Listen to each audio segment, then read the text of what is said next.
ఆకాష్ తారతో కలిసి గెస్ట్ హౌస్కి వెళ్తాడు. ఇక లోపలికి వెళ్ళగానే తార స్విమ్మింగ్ పూల్ని చూసి వావ్ స్విమ్మింగ్ పూల్, గగన్ గారు నేను ఇప్పుడే వస్తానని చెప్పి తార లోపలికి వెళ్తుంది. ఇదేంటి స్విమ్మింగ్ పూల్ని చూసి అంత ఎగ్జైట్మెంట్ అయిపోతుంది, ఎప్పుడు చూడలేదా ఏంటి అని ఆకాష్ అనుకుంటూ ఉంటాడు. అప్పుడే తార స్విమ్ డ్రెస్ వేసుకొని అలా స్టైల్గా నడుచుకుంటూ వస్తుంటే ఆకాష్ తార వైపే చూస్తూ దీని బ్రెయిన్ బిహేవియర్ ఏదో తేడాగా ఉన్నాయి, కానీ అపీరెన్స్ మాత్రం అదిరిపోయిందని తార వైపే చూస్తూ ఉంటాడు. ఆకాష్ గారు స్విమ్మింగ్ చేద్దాం రండి అని తార అంటే ఇప్పుడే వచ్చాం కదా తార, చేద్దాంలే తొందరేముందని ఆకాష్ అంటాడు. అయ్యో ఏంటండి మీరు, స్విమ్మింగ్ పూల్ కనిపిస్తే వెంటనే దూకేయాలి అని తార అంటే ఆ గగన్ గాడికి ఈతొచ్చు కావచ్చు కానీ నాకు రాదే, ఇప్పుడు ఏం చేయాలి, మీరు స్విమ్మింగ్ చేయండి నేను మిమ్మల్ని చూస్తూ ఎంజాయ్ చేస్తా అని ఆకాష్ అంటే సరే అని తార స్విమ్ చేస్తూ ఉంటే ఆకాష్ తార వైపు చూస్తూ ఉంటాడు. అప్పుడే భూమి ఆకాష్కి ఫోన్ చేసి ఆకాష్ గారు మీరు ఎక్కడున్నారు, నాకు పెద్ద ప్రాబ్లం వచ్చి పడింది, అర్జెంటుగా మీతో మాట్లాడాలి అని భూమి అంటే నాకు తెలుసండి, మీరు ఫోన్ చేశారంటే ఏదో ప్రాబ్లం ఉన్నట్టే, ఏంటో చెప్పండి అని ఆకాష్ అంటాడు. మీరు ఇప్పుడు ఎక్కడున్నారు, మిమ్మల్ని అర్జెంటుగా కలవాలని భూమి అంటే నేను తార కలిసి గెస్ట్ హౌస్కి వచ్చామని ఆకాష్ సిగ్గుపడుతూ చెప్తుంటాడు. ఏంటి గెస్ట్ హౌస్కా, అసలు తారాతో కలిసి మీరు గెస్ట్ హౌస్కి ఎందుకు వెళ్ళారని భూమి నిలదీస్తూ ఉంటుంది. అంటే అన్నీ మీకు చెప్పే చేయాలా, నాకంటూ పర్సనల్ లైఫ్ లేదా, ఏదో ఎంజాయ్ చేయాలని అలా వచ్చాను, దీనిలో మీకేంటి ప్రాబ్లం అని ఆకాష్ అంటాడు. సరే ముందు మీరు ఎక్కడున్నారో చెప్పండి, మిమ్మల్ని అర్జెంటుగా కలవాలి అని భూమి అంటే సరే సరే నేను కొంచెం బిజీగా ఉన్నాను, ఊరికే ఫోన్ చేసి డిస్టర్బ్ చేయకని ఆకాష్ ఫోన్ పెట్టేస్తాడు.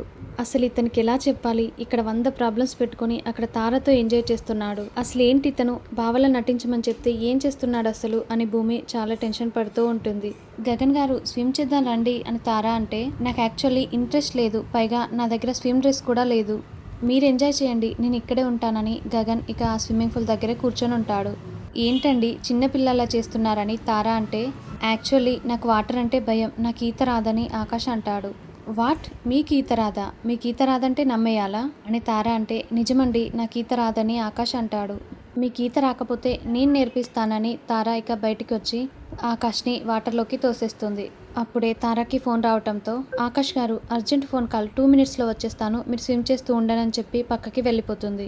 ఆకాష్కి ఈత రాక స్విమ్మింగ్ పూల్లో కొట్టుమిట్టాడుతుంటే అప్పుడే భూమి అక్కడికి వచ్చి స్విమ్మింగ్ పూల్లో దూకి ఆకాష్ని కాపాడి బయటికి తీసుకొస్తుంది. ఏంటి భూమి గగన్లు కలిసి సత్యనారాయణ వ్రతం చేస్తున్నారా, అసలు ఏమనుకుంటున్నారు మీరు, భూమి నాకు కాబోయే భార్య, నేను తనని పెళ్లి చేసుకోబోతున్నాను, అవసరమైతే మా పెళ్ళైన తర్వాత నేను తనతో కలిసి 100 వ్రతాలైనా చేస్తాను, కానీ ఇప్పుడు మాత్రం వానితో కలిసి వ్రతం చేయడానికి మాత్రం నేను అస్సలు ఒప్పుకోను అని సూర్య అపూర్వతో చెప్తూ ఉంటాడు. సూర్య కొంచెం ఆవేశాన్ని తగ్గించుకో, ఇక్కడెవరూ నీ పర్మిషన్ అడగట్లేదని అపూర్వ అంటే మరేంటి మేడం, భూమి నాకు కాబోయే భార్య, భూమి వేరే వాళ్ళతో కలిసి అలా వ్రతం చేస్తూ ఉంటే వద్దనే రైట్స్ నాకు లేవా అని సూర్య అంటాడు.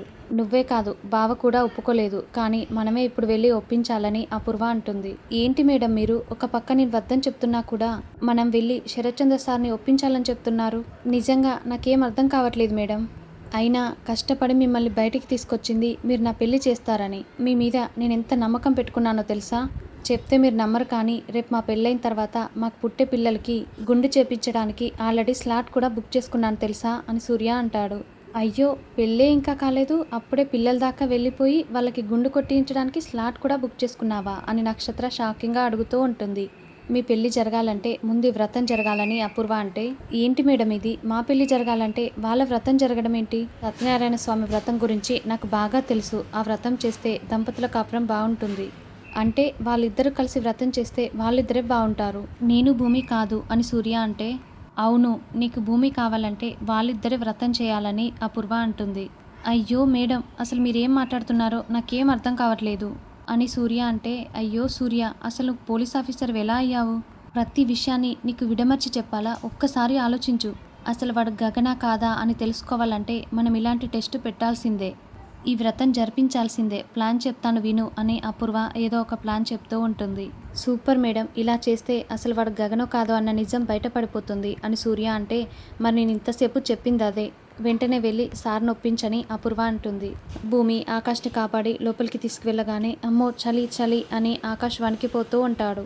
అప్పుడే భూమి వెంటనే పరిగెత్తుకెళ్ళి ఒక టవల్ తీసుకొచ్చి ఆకాష్ ఒళ్ళంతా తుడిచి తన మీద కప్పుతుంది. ఇప్పుడు ఓకేనా అండి, చలి తగ్గిందా అని భూమి అంటే అసలు యాక్చువల్లీ నేను పులికి కూడా భయపడను తెలుసా, కానీ ఇప్పుడు చలికి భయపడాల్సి వస్తుంది, యాక్చువల్లీ మీకు తెలుసా భూమి గారు, నీళ్ళలో మునిగిపోయినప్పుడు నేను చచ్చిపోతానేమోనని భయమేసింది తెలుసా అని ఆకాష్ అంటే, అసలు ఈత కొట్టడం రానప్పుడు నీటికి దూరంగా ఉండాలి, అది లోపల జలకాలాడుతుందని మీరు పల్లికిలిస్తే ఇలాగే ఉంటుంది. దానికేంటి, మిమ్మల్ని తోసేసి తన పాటికి తను వెళ్ళిపోయింది, మీకేమైనా అయితే ఎవరిది రెస్పాన్సిబిలిటీ అని భూమి అంటే, అవునండి అసలు ఆ పొట్టి తార నన్ను మధ్యలోనే వదిలేసి వెళ్ళిపోయింది. చీ వేస్ట్ ఫెలో, అయినా మీరున్నారు కదా, నాకేమైనా అయితే మీరు చూసుకుంటారు కదా అని ఆకాష్ అంటాడు. అవునండి మీ రెస్పాన్సిబిలిటీ నేను తీసుకున్నాను కాబట్టి నాకు పని పెట్టారా, అసలు నాకు మిమ్మల్ని వెతకడమే పనిగా అయిపోయింది అని భూమి అంటే, అసలు ఆ తార నన్ను ఇలా మధ్యలో వదిలేసి వెళ్ళిపోతుందని నేను అస్సలు అనుకోలేదండి అని ఆకాష్ అంటే, అసలు ఆ తారతో ఉండడమే ప్రమాదం, దానితో ఎంత జాగ్రత్తగా ఉంటే అంత మంచిది అని భూమి అంటే, అవునండి నాకు ఇప్పుడిప్పుడే అర్థమవుతుంది, అసలు దానికి బుద్ధే లేదు అని ఆకాష్ అంటుంటే, మీకు ఎన్నిసార్లు చెప్పినా అర్థం కాదు, ఏమైనా అంటే పర్సనల్ స్పేస్ అని అంటారు. నేను రావటం కనుక కొంచెం ఆలస్యం అయ్యుంటే మీ ప్రాణాలు నిజంగానే స్పేస్లో కలిసిపోయి ఉండేవి అని భూమి అంటుంది. అప్పుడే ఆకాష్కి విపరీతంగా తుమ్ములొస్తూ ఉంటే ఇక భూమి వెంటనే లోపలికి వెళ్ళి వేడినీళ్ళలో పసుపు కలిపి తీసుకొచ్చి ఆకాష్కి ఆవిరి పట్టిస్తూ ఉంటుంది.